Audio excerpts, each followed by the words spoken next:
Hi friends, today we are installing 3.78 kilowatt on-grid rooftop solar power system. Here we are having elevated structure to install the panels, but its inclination angle is towards the north. By using aluminum channels, we changed the panel inclination towards south. Here we are installing 540 watt DCR panels, 7 numbers. The total PV capacity will be 3.78 kilowatt. Customer will get 78,000 rupees subsidy from MNRE under Pradhan Mantri Surya Ghar Yojana.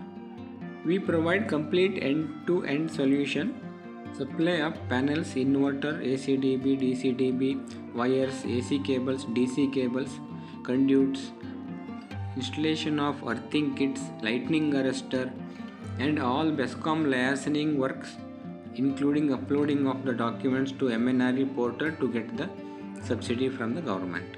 Any queries related to on-grid solar power system installation, please feel free to call us.